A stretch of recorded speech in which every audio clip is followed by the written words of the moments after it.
In the 2022 Division III National Championship game, RIT put on a masterclass in how to use two separate defensive strategies to stifle a high-powered offense. After playing man-to-man midway through the second quarter, they fell to a 7-2 deficit. They even gave up 20 shots to Union in the first quarter. Now, they started to toy with this zone that we're going to talk about in the second quarter, but they went full zone in the third and shut them out completely. Now, after trailing 7-2 in the second, they ended up winning the game 12-10. Now, in this video, that's what we're going to talk about. What zone they put in to stifle the Union Dutchmen and to ultimately win the Division III National Championship game. We're going to move through this video in the following way. First, we're going to do essentially a whiteboard session through the POWLAX digital playbook on Lacrosse Lab. Then we're going to go to score break to show you exactly what it looked like on the field as RIT beat Union in the 2022 Division III National Championship. So without further ado, let's get right into Lacrosse Lab. So if you have the POWLAX digital playbook and you want to follow along, you can go to defense, RIT house in one zone, and we're going to start with the RIT zone base. So the first thing we have to discuss as we talk about this is how I like to number the field, because it's going to help us communicate. I essentially put a phone pad keys on the field to let me know which location on the field I am talking about. And the kids really like this because as I talk to them, I'm not giving them an arbitrary number for where things are on the field. They can map the phone to the field. And so as I say, hey, we got to dodge from the 6, they can think about it for a second and know that we're going from the right wing. So it goes 1 top left, 2 top center, 3 top right, 4 side left, 5 is the crease, 6 is side right, 7 is back left, X is 8, and then 9 is back right. And so this is also going to correspond to the zones that we're going to fill. So as we look at this, we have a 5-player zone that creates our house. The LSM is in the 1, the M2 is in the 2 zone, D3 is in the 3, D6 is in the 6, and D4 is in the 4. Now, this 5th player, this short stick who is on the crease, that's going to be called the Tiger, and they are going to cover everything that is on the crease. Now, they are not going to be a part of any of the rotations. The Tiger is only going to cover the players who are on the crease or move to the crease. Now, the final thing I'm going to say is the most important part about this zone is where the long poles are. The long poles are going to take both sides, top and bottom. Now, the reason is because they can now press out to that really popular high wing dodge so that as those are happening, we always have a pole in those players' hands. Now, if you've seen my How to Beat a Zone video, the way that I would attack this is I would always try to attack the shorty top center using rollbacks or the Duke fade and follow offense, which there's also videos and PDFs on. But that never happened in this game. Union didn't attack in that way, but I would definitely try to pick on the shorty top center if this is what was given to me. But so now let's kind of see this in a little bit different of a way.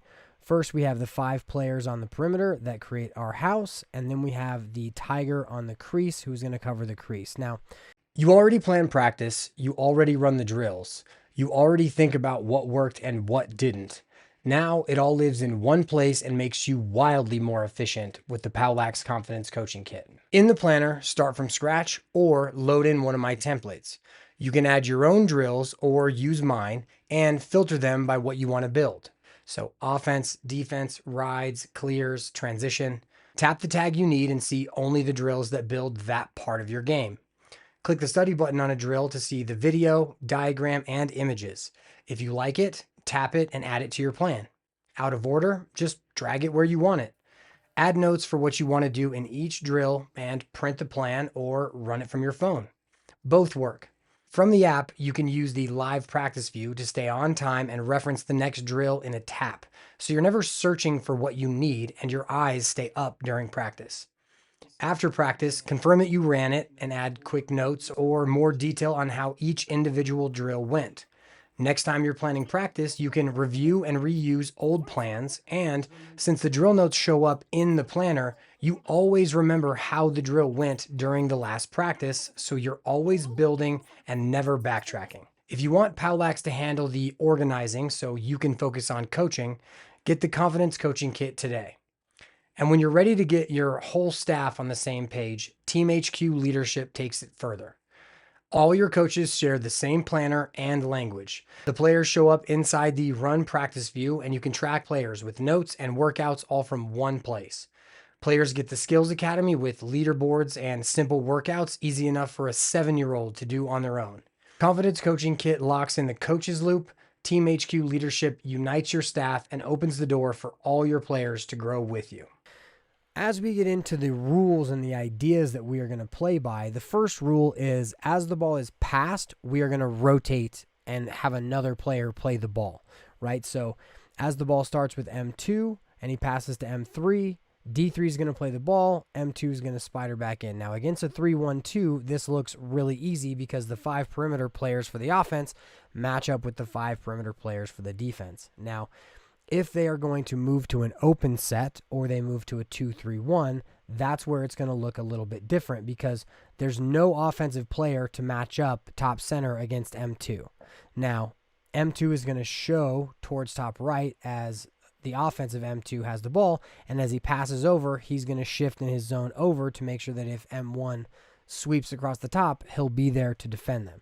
Now, the other big key to this is we don't have a specific player that's going to go back to play X, right? So we're going to have to figure out how we want to play X. So my general rule is that we're going to want to play the player at X. Now, as the ball is swinging, if they're not really pressing, we don't have to go back to play him because they're not really into their motion. They're not really attacking. But once they start attacking, we're going to have to rotate someone down to them. So if they're just swinging the ball, we are going to want to just hold our position on the pipes, and then we'll just play the ball as it comes back up. But if he dodges, we're going to have to rotate to him at some point.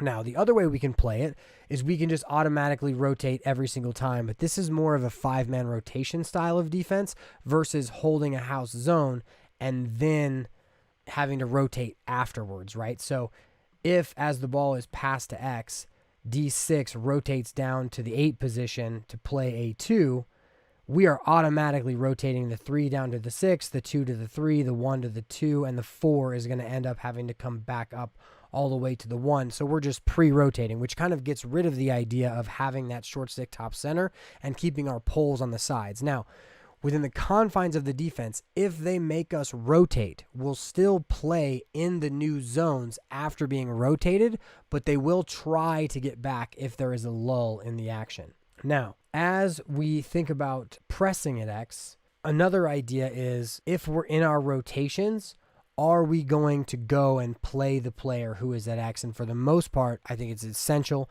You really do need to play the player at X because letting them feed is just not okay. Once we understand the idea of how we want to play the ball as it's being passed around the perimeter, the next thing we got to understand is how are we going to play carries or dodges? And the rule is once the offense tries to dodge from one zone to the other or carry from one zone to the other, we are going to pass that player to the defensive player in the new zone. So as the ball moves from M2 to M1, and then M1 is going to sweep across the top, we are going to pass, the LSM is going to pass M1 to M2.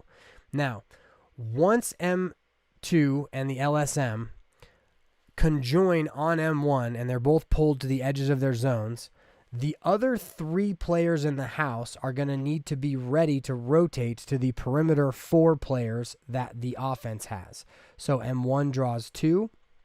Now, D4, D6, and D3 need to be ready to rotate to actually the 5 offensive players, which is A2, A1, A3, M3, and M2.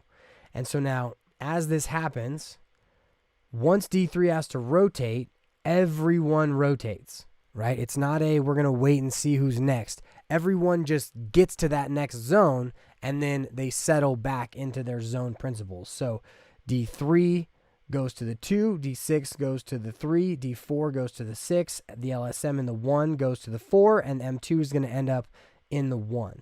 And so notice how they are going opposite the direction of the way the ball is moving. With that, we also need to have an understanding of how we are generally going to play the ball at X. And so this kind of goes contrary to as they're passing the ball, but basically the whole idea is we want to read the play and know how we want to play it. So if the offense takes like a dummy dodge where M3 doesn't really dodge too hard, we can play the ball with the near side player if they have two players at X, right? So if A3 is still in D6's zone, so if D6 doesn't feel like M3 is dodging to be a threat, he doesn't have to really slide upfield to cause that rotation really quickly if we don't have to, right? We're just kind of playing it out and reading the situation. Now, if M3 decides he's going to turn the corner and D6 has to rotate, well, now we've got to rotate everybody, which means D4 has to get over, the LSM has to get down, M2 has to get down.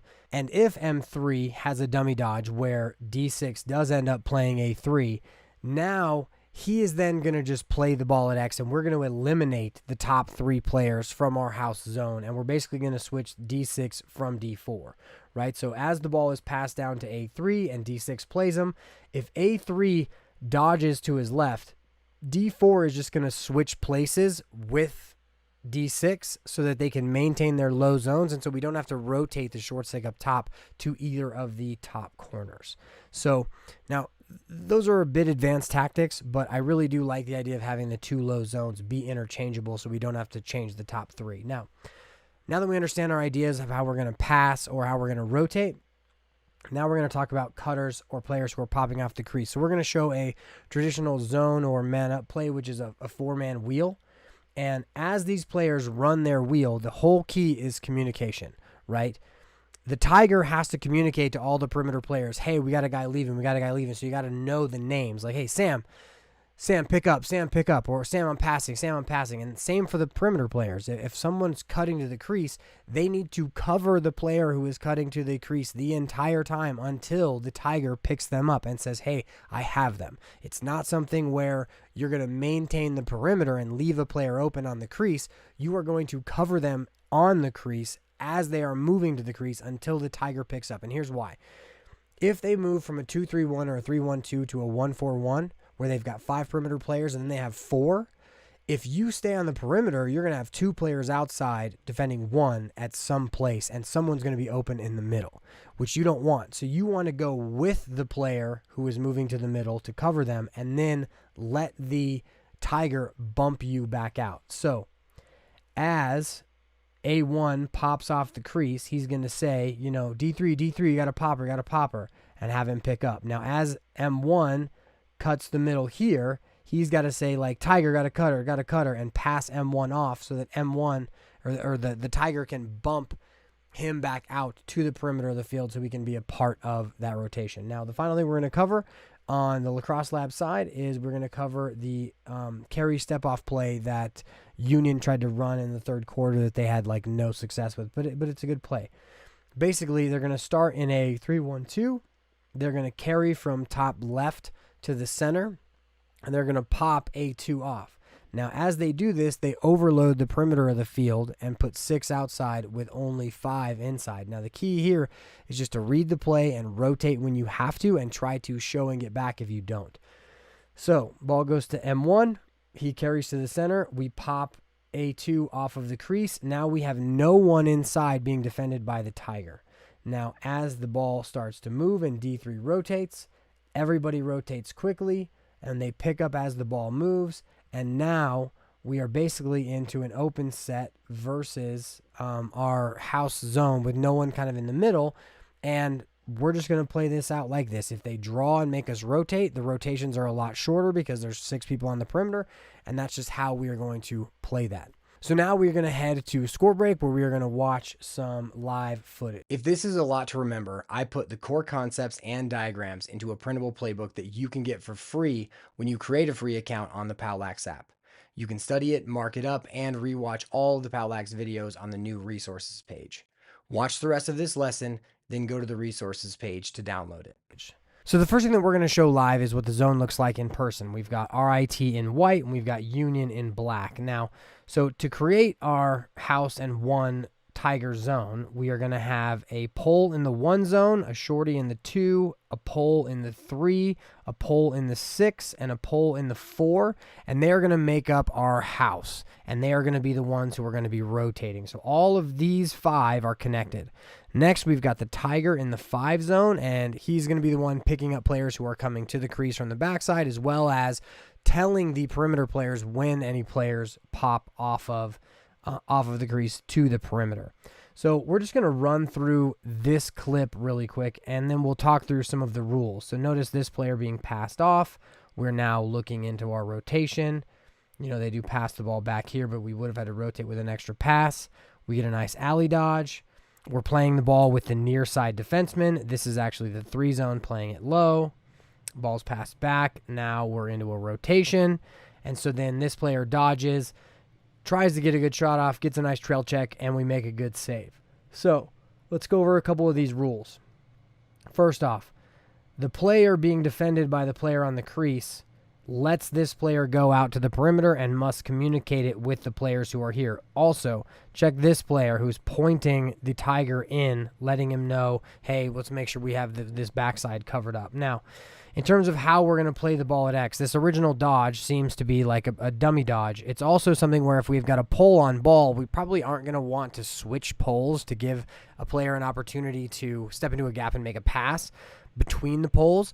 We're just going to play him with the 1 pole all the way down. Now, you'll notice that the near side 4 zone is going to move out to play the ball at X. The backside 6 zone is going to move into the middle to play the cutters who are coming into the middle of the field. Now, that leaves the 3 zone here, who is eventually going to get out to the ball on the opposite wing as the ball is passed to X and then up to the wing. And so the key to all this is understanding the reads and understanding what's going to happen. Now, once the ball hit this wing over here, the 4 zone is going to go back to where they were. And then the 6 zone is also going to come back in once the Tiger bumps him out. And so now, as they float this player off the crease, who is once again defended by the Tiger, now we get into a position where the 6 plays it behind. The 3 plays it really, really low, almost GLE. And now we've got to rotate the 2 to the 3. The 1 is going to come up to the 2, and then the 4 is going to come all the way up to the 1. Now that's the most simplistic idea of how the rotation works. So now let's watch a couple more. The next thing we're going to talk about is getting into position, right? So as players come in, they're not just going to be in their zones. They're going to have to move and get into position. And one of the things that does is it makes it so that the offense can have opportunities, because there's going to be some odd motion as defensive players are kind of leaving their posts or leaving the ball in order to go find their zones. You see all the players running in to find their locations. The 1 zone is actually pretty far. Now, once he gets back into position, now we have our zones, right? We've got the 6 connected to the 3, 2, 1, 4. And they're making up our house, and then we've got the Tiger inside. Now, same idea in terms of how we're playing the ball at X. You'll notice that as the ball is at X, we're not really playing him there. Like, that's not necessarily the best thing, but the reason is because we're all getting into position. Now, as the ball hits here, if he comes this direction, now this player's got to go play him, and then we've got to have the 1 come down, and then now we're into our rotation. But he goes the other direction, so now the 6 goes down, the 3 goes down, and now we're rotating the other way. So right at the very beginning of this series, we're already rotated with the short stick in the 3 instead of in the 2. But we're still going to maintain those rules of playing the house on the perimeter. Now we've got a carry from top right to top center. And now we're going to pass and slide that off. Now as the ball's passed back, we do a decent job of getting back, but we also rotate, and he takes a pretty decent shot, right? He hits the player in front of him, and we make a good save, and then we're going to get back out. Now, this is one of, I think, 3 goals against. This is the first goal against that they had after RIT came back from down 7-2, right? So they scored 8 unanswered goals to come back from 7-2 to 7-10. So now, as we're trying to play the ball, make sure they're not getting anything early, we get into position. We're not really playing the guys at X. They throw it to the wing. We don't get there in time, and it's just, really nice, opportune offense for Union because we were getting into position and they just weren't ready.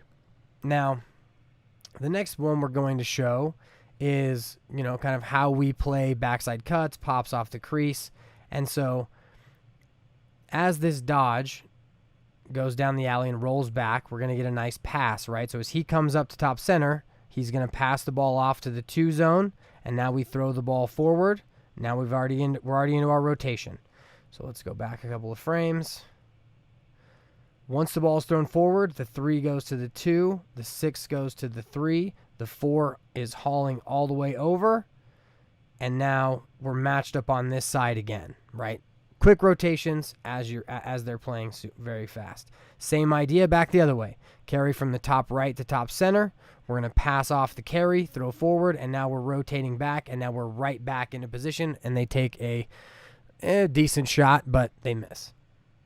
Next is playing pops off the crease. This is a lot like the first video we showed where we played down at X with the 6 zone, and then the ball got thrown to a low 3, and so as the ball hits top right, he kind of dodges down the alley, and we pop this player off the crease. Now, as he pops off the crease, the perimeter players have to know.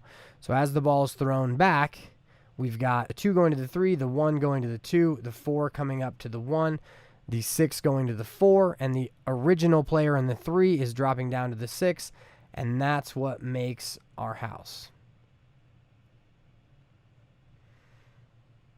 So, good offense. Made us rotate, but it was faster than they could move the ball. If this is a strategy that you want your team to live in this season, Team HQ lets you drop this exact system into your team playbook, train it with your players, and keep everyone focused on it all season so they can play insanely fast. Keep watching this breakdown and then tap the link to see how the playbook inside Team HQ keeps teams on track.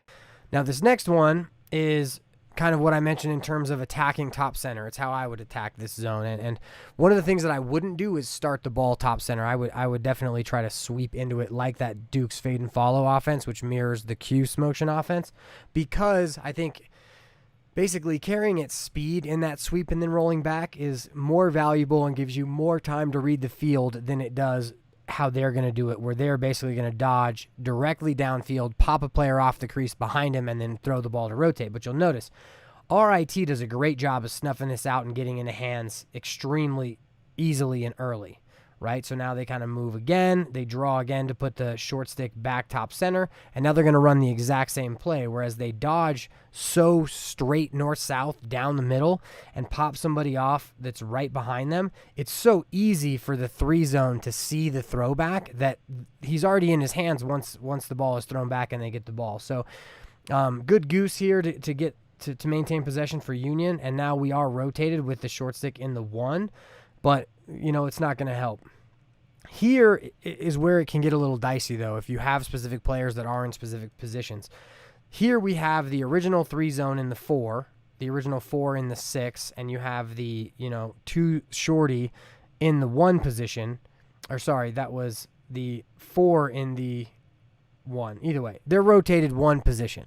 And now you've got 2 players to the ball really quickly and easily. They throw and they kind of bungee back, but you definitely don't want to have 2 players going to the ball at once. The other thing I want to talk about here is how they're going to rotate the players at X. So once he bungees back to get the ball carrier at X, notice how the backside zone that was pre-rotated, right? So as he comes up, this guy's got to come over. Now, once he comes over, if this player gets back, now he's got to cover the crease. And so once he goes back, he decides to cover inside, cover the crease, and now they play the ball through X. They don't take a very good shot, but those rules should make sense there. So now in this last video, we're going to talk through some of the rules and how they're playing it, but ultimately we're going to talk through how, as Union ends up taking a shot near the end of this video, we're going to want to get back into our positions instead of staying in the zones after having rotated. So a shot goes, you'll notice all the players are like, hey, get back into your spots. Make sure we find our spots. Let's make sure we set up in that shape with our poles on the sides, our shorties in the middle, and so that we are, playing as effectively as we can. But so if we roll back to the front, so the first thing that we have is We're going to get a carry from top right to top center with a nice little pick here. He immediately goes to play the ball, which causes a rotation. So the 1 is coming to the 2, the 4 is now coming to the 1, and the 6 is now coming to the 4, which means the 3 has to come down to the 6. This was definitely open for a second.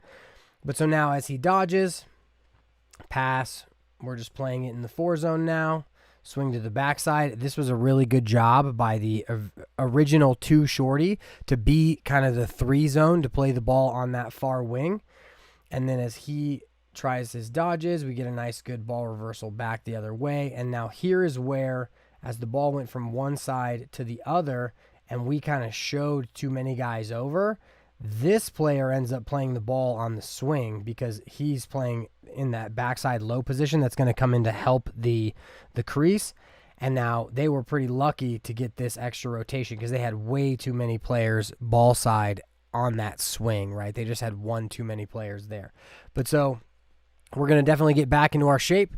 And that kind of wraps up all of our rules for the RIT House and 1 Tiger Zone. I really hope that you guys enjoyed it. Let me know what you guys thought down in the comment section. One other thing that I'll note to this is that this is like one aspect of a, defensive strategy for a high school and collegiate team, right? I don't think you might want to run this all the time. I think RIT ran it a lot. But the thing that really messed up Union in this game was the fact that they had so many shots in that second quarter before RIT went into this, that the change of pace didn't really allow them to get used to the defensive strategy that RIT was using, and it just totally stifled them, right? Like, they went from up 7-2 to down 10-7 in the matter of, 2 quarters, and so it definitely threw a big wrench in their plan, and it was a masterclass in how you want to, change the tempo of a game if you are ever down.